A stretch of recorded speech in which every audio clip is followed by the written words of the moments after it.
예, 필요한 내용은 이제 마지막과 되겠는데, 이제 첫 번째 시작을 이렇게 하죠. 오랜 동안 장로 직분을 마칠 때쯤에 돌이켜 볼 때 회상할 몇 가지 일들이 있다. 그 일들의 내용은 다 뭐겠어요? 대개 하나님 앞에서 돌이킨 영적 귀한 사역의 열매들에 대한 기억이죠. 그거를 볼 때 참 기쁘다. 이렇게 고백을 안 할 수가 없다라는 것이죠. 이거는 참 중요한 일이기도 합니다. 사실 우리 모두가 한평생을 다 살고, 우리가 예상할 만한 인생의 수완을 내가 다 살았다. 이렇게 되는 인생도 있죠. 이제 우리가, 아마도, 저야 아직 연에 거기까지 미치지 못했지만 연배가, 그러나 이제 80이 넘고 90이 되고, 이렇게 되는 장수의 인생을 사시는 분들의 경우는 인생의 때가 어느 결에 다가왔다 이런 생각을 하실 거예요. 70에 80이다 하셨고 80이 넘어서 90수를 간다 그러면 해마다 하루하루가 얼마 손꼽아 볼 수 있는 인생을 이렇게 살아가시는 거겠죠. 그러니까 그때쯤 되면 돌이켜 볼 때 추억하고 또 회고할 만한 여러 일들의 시간을 갖겠죠. 그렇지 못하면 이제 질병이 갑자기 찾아오거나 사고를 당하면 생각보다 짧은 인생을 살게 되는 것이고, 기대만큼 살지 못했던 인생의 시간 때문에 마음에 괴로움이 올 수도 있고 또 그 자체가 고통이기도 할 것입니다. 그러나 이제 어느 인생이든지 살아가게 하시는 그때까지 살 동안 우리가 돌아볼 수 있는 시간이 있다면 무엇으로 감사와 기쁨을 하나님께 드릴 수 있을까? 이제 이런 것이죠. 자기 인생의 빛남은 무엇을 살고 자기 인생의 흑역사, 지우고 싶은 것은 뭘까? 이런 것들을 회상하게 될 거예요. 그런데 전체적으로 이제 복음 사역이라는 것, 이 장로가 오늘도 이제 이 사역을 보는 것처럼 죄를 가리우시는 하나님의 은총이 이제 두드러지죠. 인생을 돌아볼 때 그 흠 많은 또 그런 많은 허물진 인생의 많은 것들, 그걸 사람은 못 지워요. 근데 주님께서 보혈로 지워주신 은혜를 생각하고 하나님을 바라보고 믿음으로 그 확신을 갖는 것이고, 그 다음에 그 가운데 성령 안에서 이루하신 좋은 열매들을 이제 보게 되는 회상이 있을 수 있죠. 근데 그 회상은 자신이 행한 어떤 일에 대한 열매 회상이 아니고 하나님께서 나로 하여금 경험케 하신 하나님의 일에 대한 회상이에요. 그러니까 우리 가운데 나타나는 모든 선한 역사는 우리가 행하는 것이 아니고 나를 통하여 일하시거나 또 나와 관련된 관계 안에서 하나님이 하신 일을 내가 보게 되는 사람으로 있게 되는 은혜를 있는 것이죠. 따라서 왜 이게 관찰자 입장에서 보게 되는 것처럼 말을 할 수도 있냐면, 직접적인 인과관계를 내가 설명할 수 없기 때문에 그래요. 내가 이런 선한 하나님의 영적인 변화의 역사에 대해서 내가 무엇을 했길래 그런가 할 때 그거를 말할 수 없기 때문에 나는 이 은혜의 아름다운 현상을 바라보는 은혜를 입었구나, 또 이렇게 되는 것이고요. 그리고 또 자신이 행한 일이 모종의 계기가 되어졌다 하더라도 계기는 여러 계기들 가운데 하나에 불과하지, 그것이 주된 이유요 또 나로 인해 되었다 이렇게 말할 수 없다는 사실을 너무 잘 알기 때문에 그러긴 합니다. 그러나 이제 우리 돌아볼 때 그런 일들을 많이 보고 또 관계된 경험 안에 있게 되어지면 행복감이 오는 것이죠. 왜냐하면 그것은 자기 자신에 대한 영혼의 위로가 되기 때문에 그래요. 그래서 복음을 전하고 복음으로 인하여 그 사람이 새로운 은혜를 잊게 되는 걸 보게 되면 그분의 영혼의 새로움과 복일 뿐 아니라 그걸 보고 있는 우리 자신에게 주는 은혜가 더 큰 것이죠. 새로운 힘을 얻고 위를 얻어갑니다. 이제 그런 일들은 실로 커요. 그래서 교회를 섬기고 복음 안에 살아간다는 것에 행복을 돌아볼 때 오늘 이 과에서는 오랜 동안 장로 직분을 맡은 본인으로서는 생각나는 몇 가지 사례가 있는데, 또 관계된 장로들 직분의 얘기를 들을 때 몇 가지 일들이 있는데 자기 개인적 경우 무슨 얘기하고 있습니다. 임종에 앞둔 여러 사람들의 얘기를 들면서 그분들에게 자기가 받았던 복, 영적인 감동과 감사, 그거를 좀 사례별로 제시해놓고 있습니다. 첫 번째 얘기가 이제 기관지염에 걸리고 또 폐렴에 걸렸겠죠. 그래서 나이가 지긋한 분이 이제 임종을 앞두고 있을 때 125쪽에 때가 얼마 안 남았으니 내가 가지고 있는 재산은 뭐 통장에 얼마가 있는데 그거 가지고 내 장례 비용을 미리 다 지불해 주시오. 당신이 좀 해주길 부탁합니다. 그리고 제 장례와 무덤의 비용이 다 제거되면 제가 개인적 빚은 없으나 남은 것이 있으면 가난한 자와 또 그리스도인을 돕는 일에 좀 가난하고 늙고 가난한 그리스도를 돕는 데 사용해 주세요. 이렇게 이제 말을 남겼다 합니다. 물론 그 앞에서 당신이 곧 갈 거요. 주의 나라 갈 테니 기쁨으로 사시오. 축하합니다. 뭐 이런 식으로 얘기를 하겠어요. 그래서 뭐냐면 빨리 병마에서 회복되어져서 좀 더 우리와 긴 인생을 살기 바랍니다. 뭐 이렇게 말을 대개는 건네겠죠. 그런데 본인 당사자는 그런 말을 듣는 둥 마는 둥 하면서 확고하게 주의 나라 갈 준비의 마음을 다했다는 것을 보여줬다는 것이죠. 평생 사는 동안에도 주의 은혜를 늘 사모했던 자인지라 그가 126조에 가게 되면 과연 그런 말을 남겼고 그의 뜻대로 본인이 이런 그 일을 다 해서 계산서를 주었지만 그는 쳐다보지도 않고 오직 감사의 말만을 남겼다.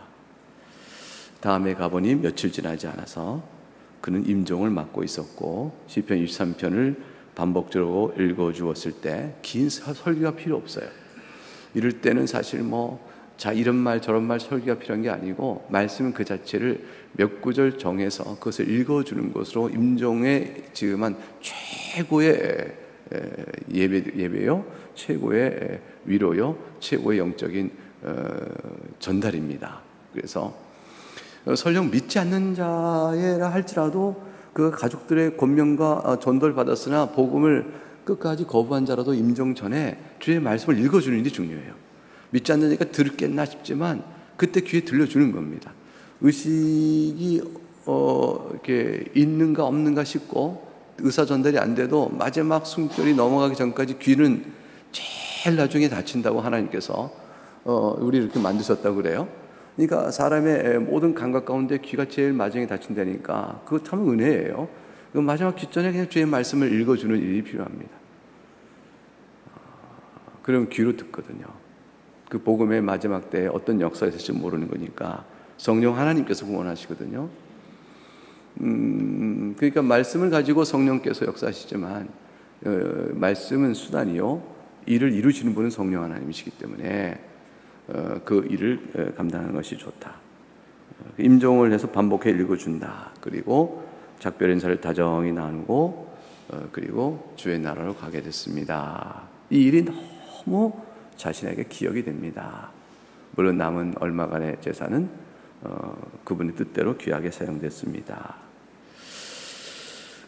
그래서 이제 127쪽이 위에서 보게 되면 결국 사망의 공포에 억눌려 사는 인생인데 죽음이 두렵잖아요. 그런데 그걸 넉넉히 복음에 승리한 사람들의 모습을 임종 때 보게 될 때 얼마나 큰 은혜가 받는지 모른다. 그래서 여러분 그 127쪽 위에 셋째 줄에 줄칠 만한 중요 표현이 있어요. 주님은 죽는 시간에는 죽는 은혜를 베푸신다. 이게 이렇게 보겠는데 dying grace라고 있죠. dying grace. 죽어가는 때 받는 은혜요. 이게 은혜가 grace is dying이 아니에요. 그러니까 이 형용사 dying이라는 이 분사적 형용적 용법이 그레이스란 명사를 수식하는데 이때 그레이스가 is dying, 그레이스가 죽어간다는 것이 아니고 죽어가는 때에 도움을 주는 은혜예요. 죽어가는 때에도 주시는 은혜. 그래서 grace in dying, grace for dying, grace in dying 그렇게 될 거예요. 죽어가는 자를 위한 은혜요, 죽어가는 자를 향한 은혜요, 죽어갈 때에 베푸시는 은혜가 있다. 그 은혜가 실로 커서 용기가 나고 담대한 거죠. 이거는 위에서 넷째 줄 중요한 말씀이 나와요. 인생 살면서 건강하고 힘 있을 때, 이때가 우리가 얼마나 하나님의 은혜를 찬송할 때예요. 나에게 건강 주심을 감사합니다. 저에게 힘과 능력 주심을 감사합니다. 제가 주 안에서 경건하게 하심을 감사합니다. 내가 일에 금식을 한 번씩 하고 또 뭐 이렇게 하는 바리새인 기도처럼 내가 이럴 때 얼마나 감사합니까? 그렇게 감사했던 그 은혜에 대한 감사와 다른 감사라는 거예요. 이거 전혀 다른 차원인 것이죠. 그때는 도리어 위험하고 무너지고 실족하고 시험이 들 수 있지만 도리어 그때는 경험하지 못하는 부류의 은혜이다. 전도 양양한 청년이 그 청년의 미래가 밝을 때에 이 청년이 얼마나 감사를 드리고 자신의 인생을 축복하신 주님을 찬양했겠어요? 근데 이 청년이 그냥 병을 앓게 되는 겁니다. 병을 탁 만나서 치명적인 증상을 보여서 그냥 꺾어지게 돼버린 거예요.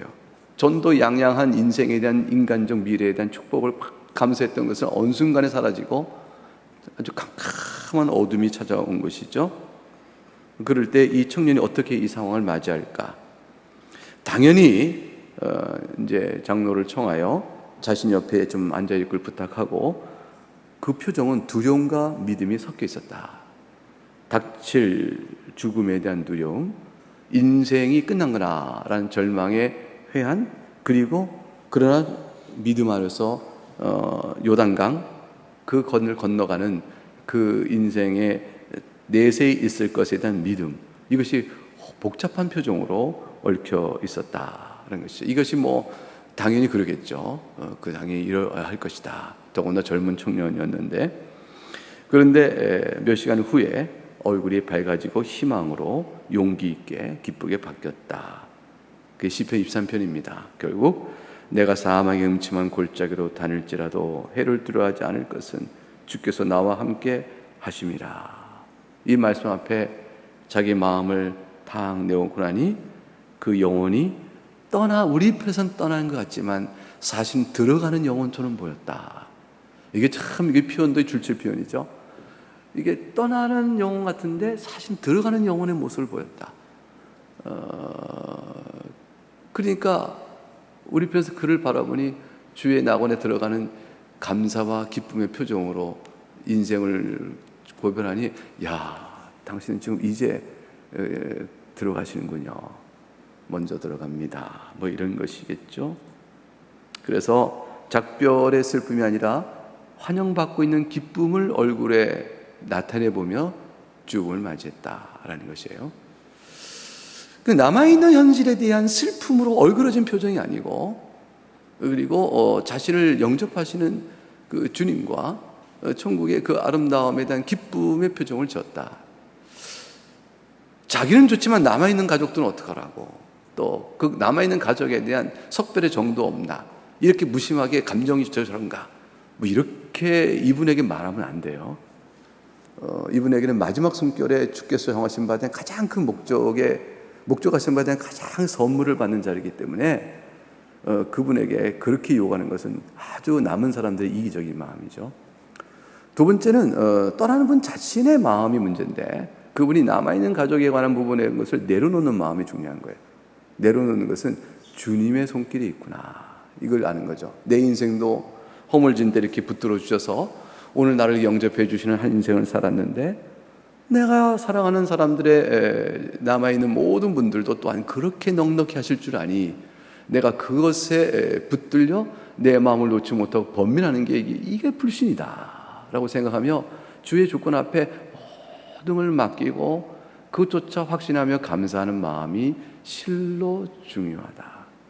그게 사실은 임종을 맞이한 그리스도인이 자신이 들어가는, 자기를 영접하는 천국의 기쁨에 대한 환희 뒤에 그늘진 부분이 있음에도 불구하고 그런 것이 아니고 그 부분을 지워버리는 것이죠. 완전히 내려놓는 것이죠. 주님께 그것을 맡긴다라고 말하는 것이죠. 이것이 굉장히 중요한 임종에 앞둔 성도의 자세라 할 것입니다. 120편은 맨 아래 시편 45편에 비유했어요. 이게 이제 시편 45편은 교회론적인 시인데, 이것이 바로 뭐냐면 교회와 그리스도, 신랑과 신부의 만남의 기쁨을 노래하고 있는, 그 빗대어 노래하고 있는 시편 45편입니다. 그래서 기쁨과 즐거움, 128쪽 위에서 기쁨과 즐거움으로 인도를 받고 왕궁에 들어가리로다, 이 표현되어 있죠. 여호와께서 나를 위하여 주시고 나에게 상을 주신다. 이제 셋째 줄에 여호와께 나를 위해 보상해 주신다. 거기 또 한 128쪽에 이제 또 한 사례 나와 있죠. 다시 줄에 여러 해 동안 병약이 지냈던 한 할머니가 자신의 죄의 짐을 예수님께 내려놓을 수 있게 되었다. 첫 번째는 자기의 죄의 짐을 예수님께 내려놓는 겁니다. 이거는 뭐냐면 자신이 죄인이라는 고백과 탄식에 대해서 죄를 져도 상관없다 하고 죄에 대해서 무감각해졌다는 뜻이 아니고 모든 죄를 용서하시는 주의 은혜 앞에 확신하고 정말로 그 은혜를 받아들였다는 거죠. 그러니까 무거운 짐을 주님께 내려놨다. 주님의 용서하심을 믿게 됐다. 그로 인해서 큰 위로를 받고 죄책과 죄의 갈등에 대한 무거운 짐을 이제 평안히 화평케 됐다는 뜻이에요. 이게 복음의 은혜입니다. 하지만 이제 할머니 마음을 여전히 누르고 있는 짐이 하나 있었다. 뭘까요? 병든 외동딸에 대한 염려였습니다. 외동딸 자체도 아마도 이제 이렇게 병든 외동딸 그러니까 이제 혼인을 했는지 아닌지 모르겠어요. 아는 듯한 모습인데 외동딸에 대한 삶에 대한 그 염려와 저 인생을 어떻게 돌볼 것이냐 하는 큰 짐이 있는데 그나마도 병이 들어있다. 그러니 스스로 삶을 어떻게 간수하며 자기 인생을 살 것인가 생각할 때 이게 기가 막히고 이 할머니 마음에 인생을 이대로 떠날 수 없는 가장 큰 무거운 짐이었다. 아마 자기 자신의 죄의 짐만큼 무거웠을 것이라. 근데 이것도 예수님 앞에 내려놓을 수 있다고 말씀했다. 이제 이것이 임종이 앞둔 성도가 누리는 것이죠. 이 왜 이럴 수 있을까요?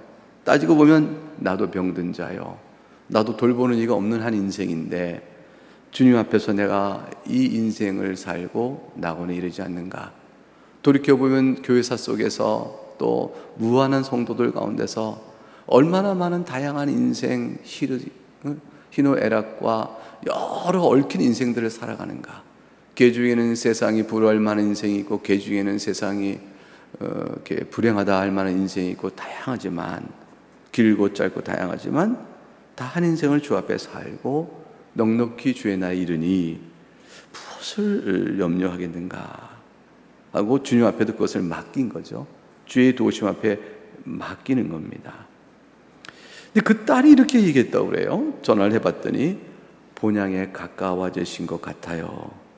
왜냐하면 저를 예수님께 맡긴다고 말하시거든요. 사실은 이것은 모든 믿는 부모가 임종 때 자녀에게 남기는 이야기죠. 뭘 얘기해요? 다들 내가 한 인생 주의 은혜로 살며 이제 너희들보다 먼저 왔으니 먼저 가는데 너희가 남길 나의 인생 안에서 가장 귀한 유산이요 보배는 이것이니 곧 예수님을 잘 믿어라. 주의 뜻 안에 굳건히 쓰고 교회를 사랑하고 교회에 붙어 있어라. 그것이 예수 안에 있는 것이요 네 한평생을 복되게 보증하는 전부다. 이 얘기를 아마 남길 거예요. 이 얘기가 왜 진실이고 진리고 이거 왜 다른 답이 없으니까 이것으로 사실은 모든 걸 다 남겨주는 것이죠. 사실은 그래요. 집 떠난 자식이 걱정이죠. 그럴 때 집 떠난 자식 걱정일 때 뭐가 있으면 걱정이 안 돼요. 그 자식 안에 마음에 믿음이 있다는 사실이 되어지면 걱정이 안 돼요. 하나님이 있으니까 야곱이 돌단을 쌓고 베개 뱉고 하늘에 문이 열리는 걸 보잖아요. 리브가가 보낼 때 야곱을 보낼 때 사실 야곱 안에 있는 믿음 하나 보고 보내는 거예요. 하나님의 보호하심을 믿고 보내는 거죠. 그거에 남은 인생 속에 있는 후대, 아마 사도들도 마찬가지였을 거예요. 예수님 승천 이후에 사도들이 교회를 세운 다음에 그 교회가 몇이 모였겠어요.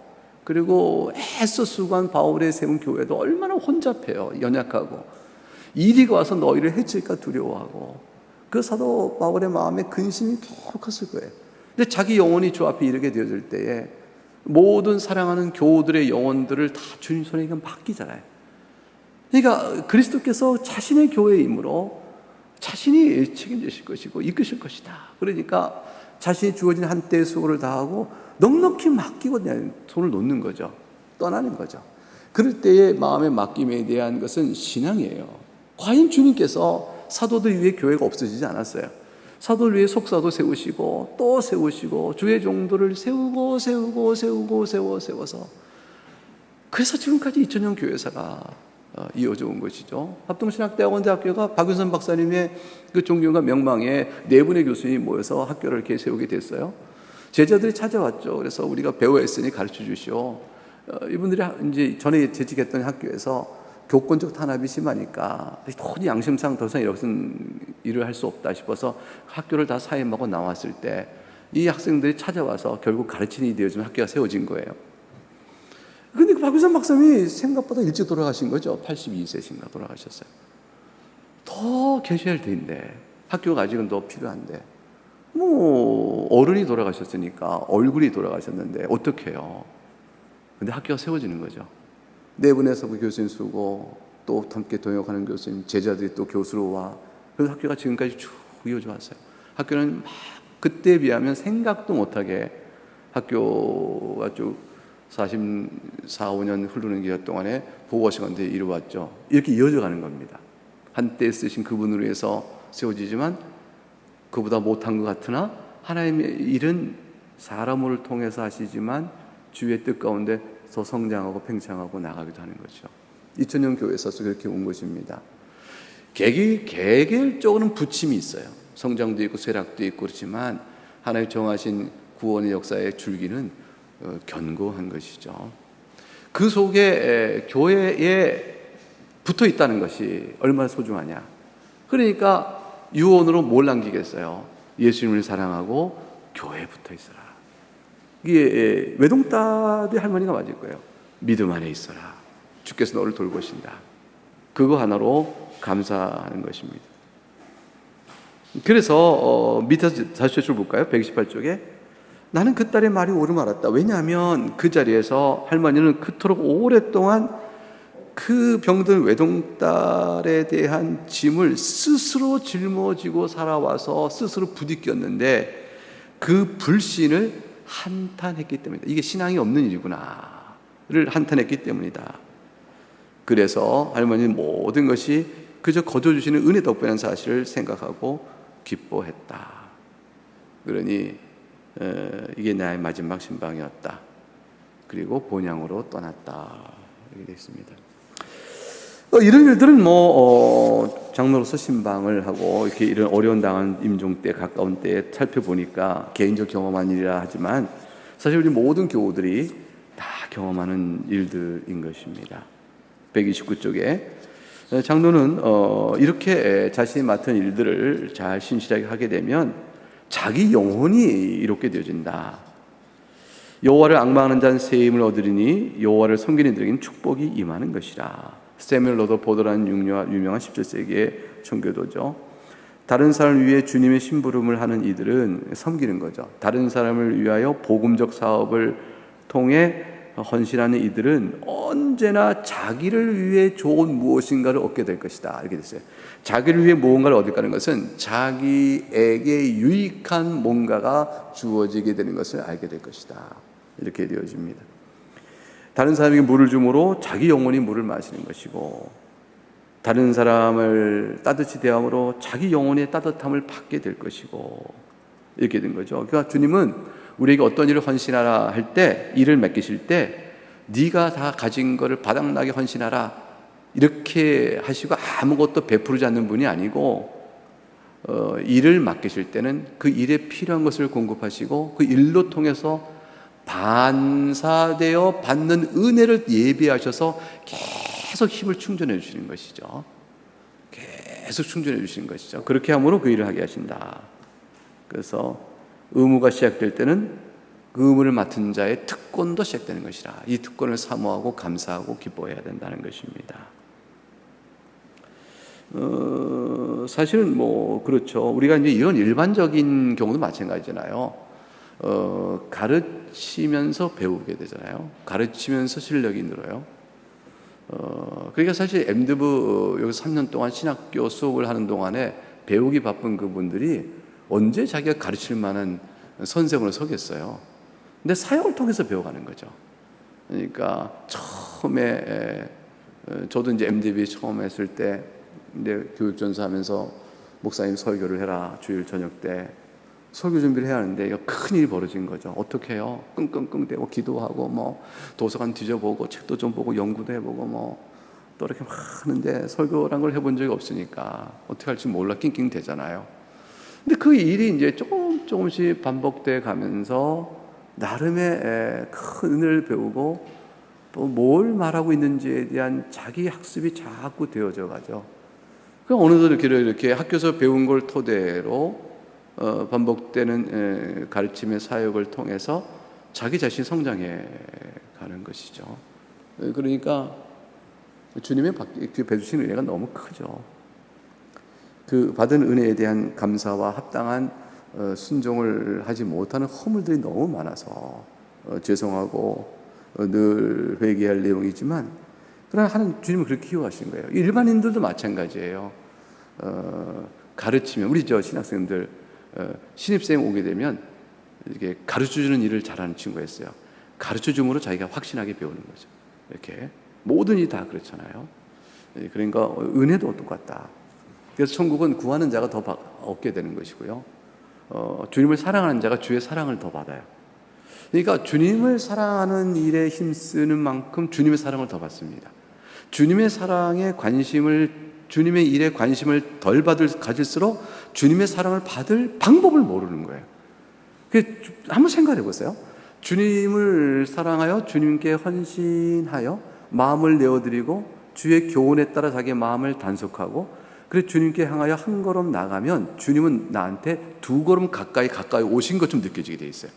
내가 처음 했을 때보다 주님이 내가 한 걸음 갔는데 주님이 두 걸음 가까운 것좀 느껴진다고요. 주의 사랑을 더 받는 것이죠. 더 받는 거예요. 그거 알아가요. 그런데 가만히 있으면 주의 사랑을 받는 감각이 없어져요.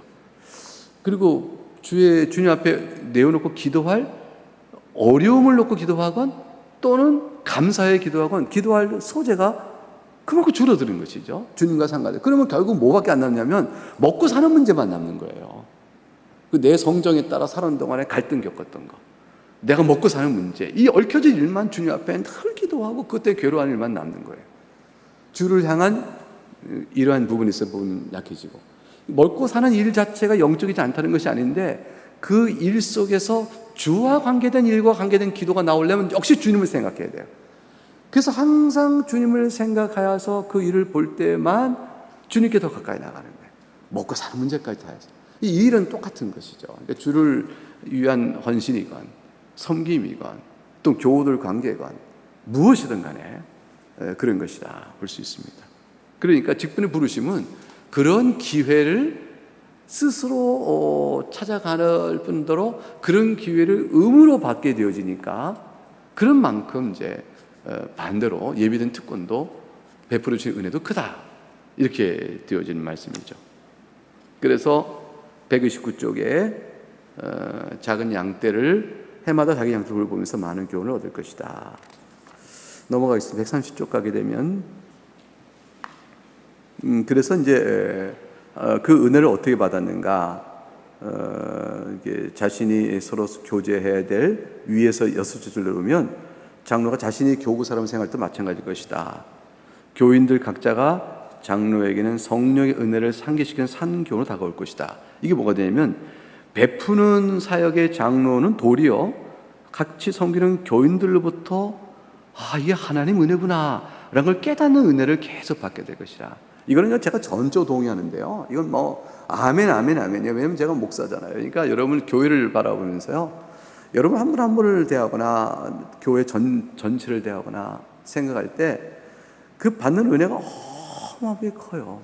그러니까 무엇을 수고해서 얻어진 열매라는 개념이 아니에요. 이거는 주님께서 여러분에게 각각에게 행하시는 일들의 내용을 이렇게 보게 되면서 받는 은혜의 이 넘침은 말할 수 크고, 그리고 이제 마른 뼈다귀 같은 저 같은 사람도 살 수 있는 힘을 주는 또는 그런 용기도 주는 기쁨도 주는 이런 일들을 주시는 거죠. 그래서 상호적이다. 이건 정말 상호적이다. 그렇게 되어집니다. 그래서 단락 맨 끝에 뭐라고 했어요? 장로 사역 자체가 그렇게 보면 상급이 되는 것이다. 그런 것이다. 그래서 이제 이거는 뭐 장로를 줄치고 교인됨이라고 말도 그대로 됩니다. 교인됨으로 살아가는 모든 주를 향한 열심은 다 상급으로 돌아온다. 그 상급은 이 땅에서 받는 기쁨이요 될 것이다. 괴로움도 마찬가지예요. 그 괴로움은 주께서 위로하시거든요.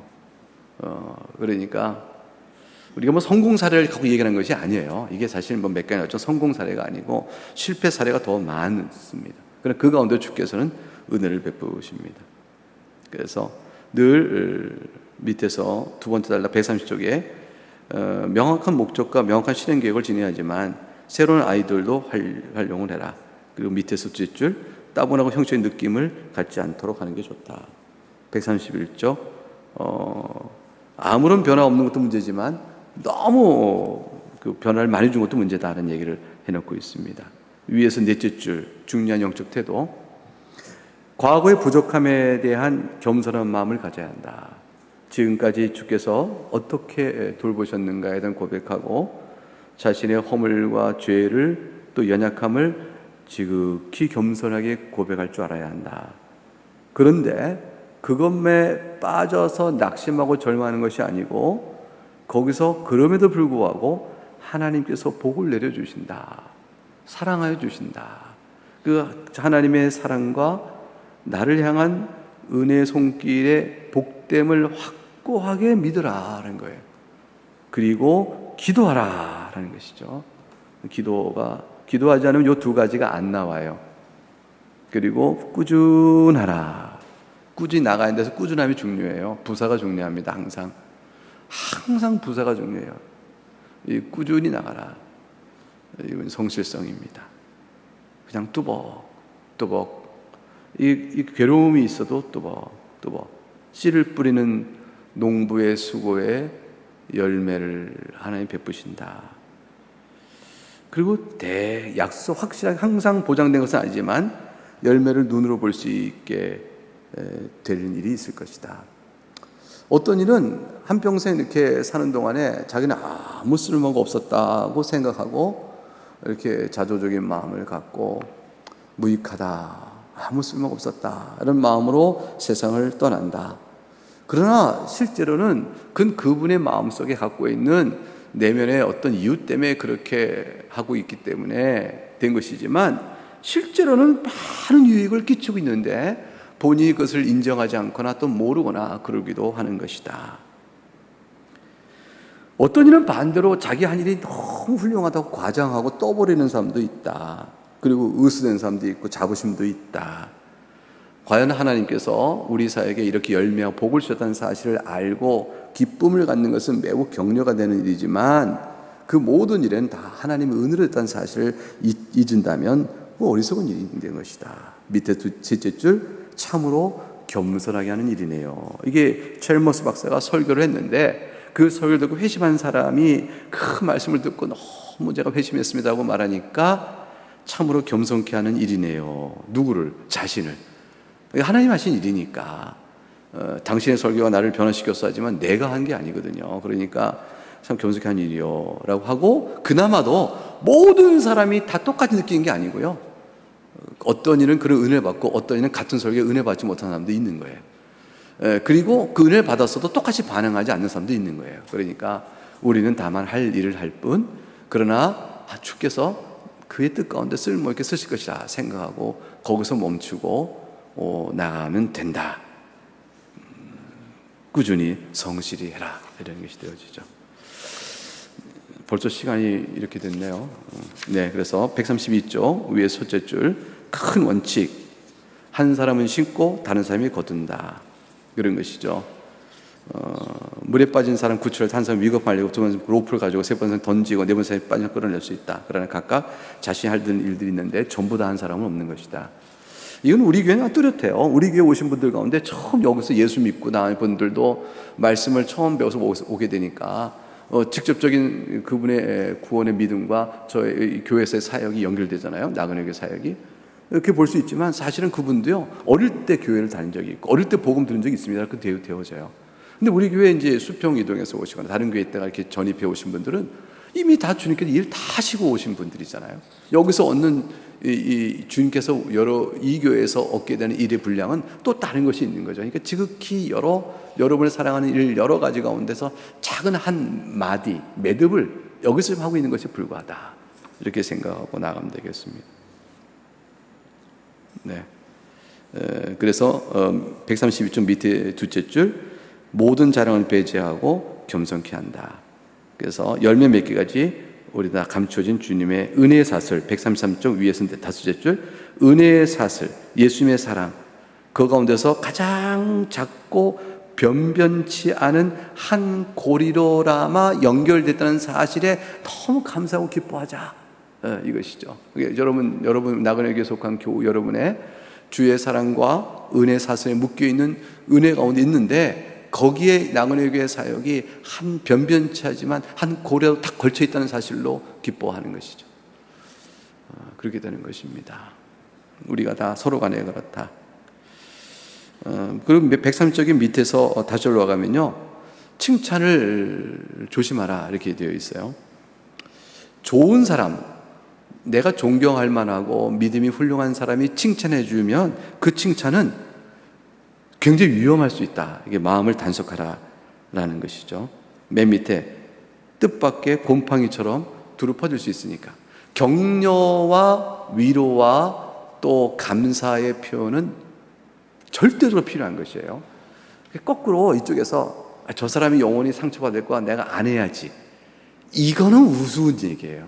그러니까 격려와 감사와 또 기쁨을 나누고, 또 그런 의미에서 칭찬을 한다는 일은 우리 편에서 할 수 있는데, 듣는 자의 마음이 그걸 어떻게 소화해낼 것이냐가 문제인 것이죠. 이런 것이 문제다. 그래서 그 다음에 130쪽 맨 마지막 결론이에요. 성령의 은혜에 붙잡혀라. 그것입니다. 모든 사역의 결론, 성령의 사역에 붙잡혀라. 네, 그겁니다. 135쪽 중간 단락 맨 끝에 낙심하기도 할 것이다. 기도해봐도 소용없는 일을 보게 될 것이다. 어떤 교인을 위해서는 애를 썼지만 결과가 험하게 끝나고 상처로만 끝나는 일도 있을 것이다. 저분이 천국에 가셨겠나? 그렇게 의심스러운 교인을 그냥 두고 보는 수가 있을 수도 있을 것이다. 그러나 낙심하지 마라. 그리고 대개 이런 낙심은 우리가 맨 아래 우리가 주의 은혜에 냉담함, 불신, 미지근함, 파남과 형식 태도, 사실 거기서 오는 것이고, 주를 굳게 의지하면 그것조차도 주 앞에 맡기고 나가면 되는 것이다.